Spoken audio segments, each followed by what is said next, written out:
नमस्कार दोस्तों। उत्तर प्रदेश के आगरा जिले में एक छोटा सा कस्बा है पिनाट। यह पिनाट चंबल नदी के किनारे बसा हुआ है। हमने इस पर एक बहुत ही सुंदर सा ब्लॉग बनाया था, लेकिन बड़ा होने के कारण हमने इसे 2 भागों में बनाया था। पहले भाग में हमने चंबल नदी के इतिहास और उससे निकलने वाली नहर के बारे में बताया था, और आज हम बताएंगे चंबल नदी पर जो पुल बन रहा है, इससे आवागमन आसान हो जाएगा। और यह पुल कितना बन चुका है, क्या है, इसके बारे में पूरा बताएंगे। और हाँ तो दोस्तों, अब हम आ चुके हैं एकदम चंबल के किनारे, और आप ये देख सकते हैं कितना स्वच्छ पानी है चंबल का। और ये बहुत पुराना शिव मंदिर है। इसका अपना एक इतिहास है मंदिर का। यहाँ कभी तो बागी लोग हुआ करते थे, पूजा भी करते थे, और इसका बहुत पुराना इतिहास है इस मंदिर का। और ये आप देख सकते हैं पुल का निर्माण हो रहा है। और ये पुल दोनों गवर्नमेंट एमपी और यूपी दोनों गवर्नमेंट मिलके बना रही है इसको, लेकिन काम बहुत डिले हो रहा है। तो बाकी इस पर सूरज सर प्रकाश डालेंगे थोड़ी देर बाद। उधर पीपा का पुल बना हुआ है जहाँ से लोग आ जा रहे हैं, लेकिन बहुत दिक्कत हो रही है आने जाने में। पुल वाइब्रेट कर रहा है, लोगों को डर लग रहा है। चलिए चालू है नहीं? हाँ तो दोस्तों, अब हम पीपा के पुल पे जा रहे हैं, हमारी टीम साथ में।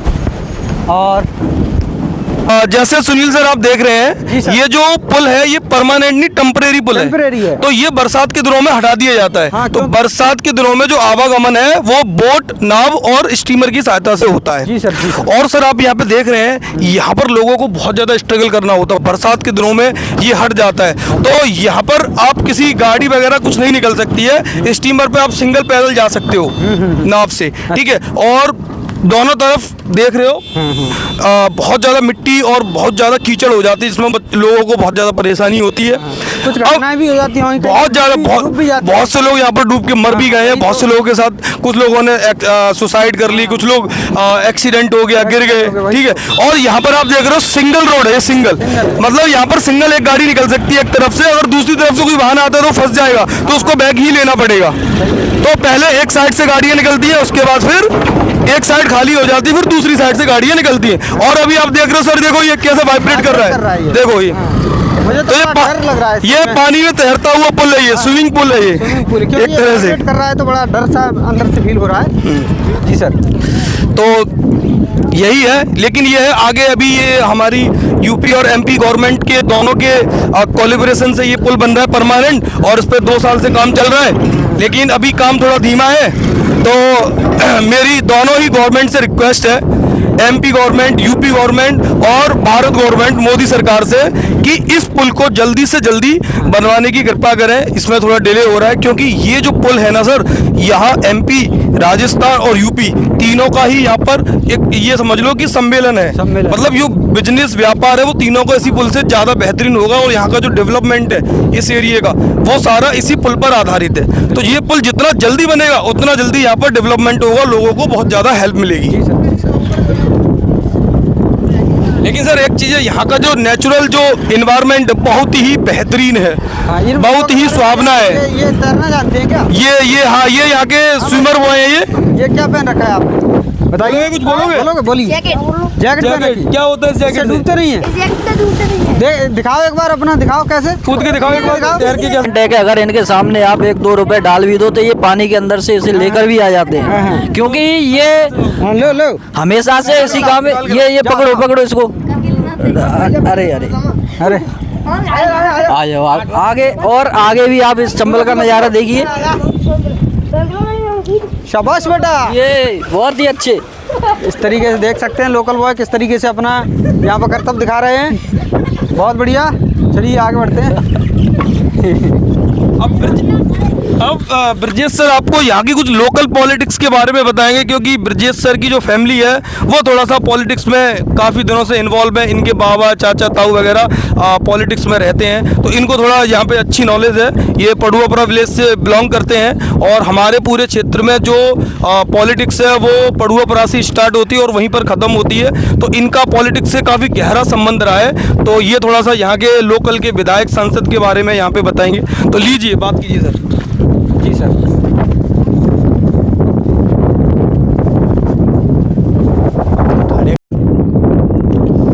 हाँ तो ब्रजेश सर, जैसा कि सूरज सर ने बताया बताया कि ये बहुत पुराने समय से इनकी फैमिली जो पॉलिटिक्स है उसमें इन्वॉल्व रही है।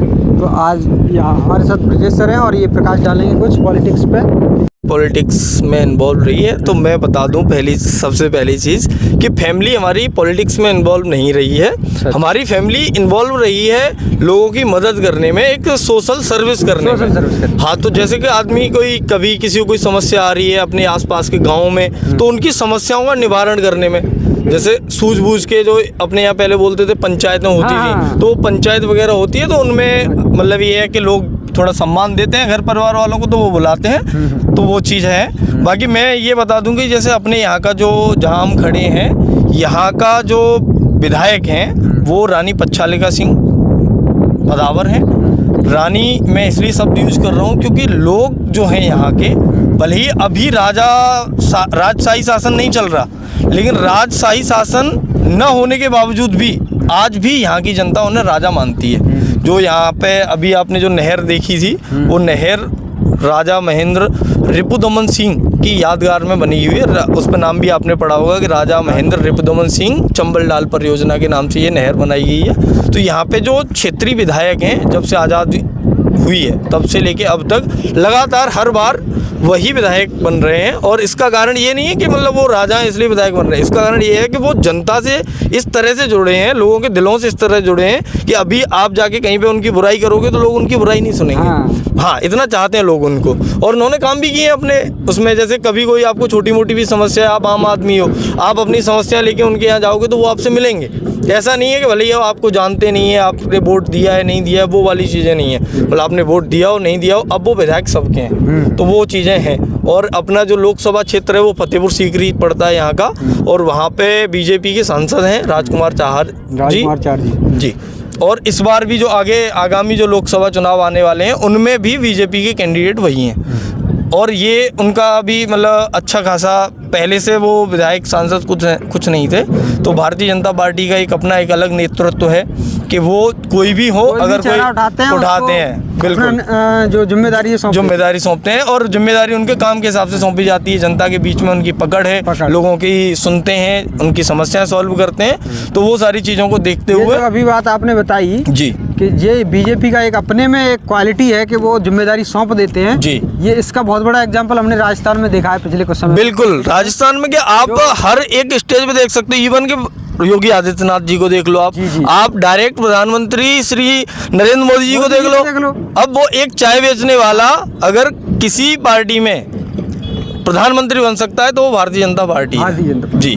और यहाँ पे भी जो सपोर्ट है, लोकल सपोर्ट भी देखा जाए, जैसे मैं भी यहाँ रहता हूँ, डेली आना जाना है, लोगों से मिलना जुलना होता है, तो जो रुख है वो भारतीय जनता पार्टी के लिए ही है यहाँ पे, तो खुल के जी। बहुत अच्छे से आपने बताया, ठीक है। भारत माता की जय।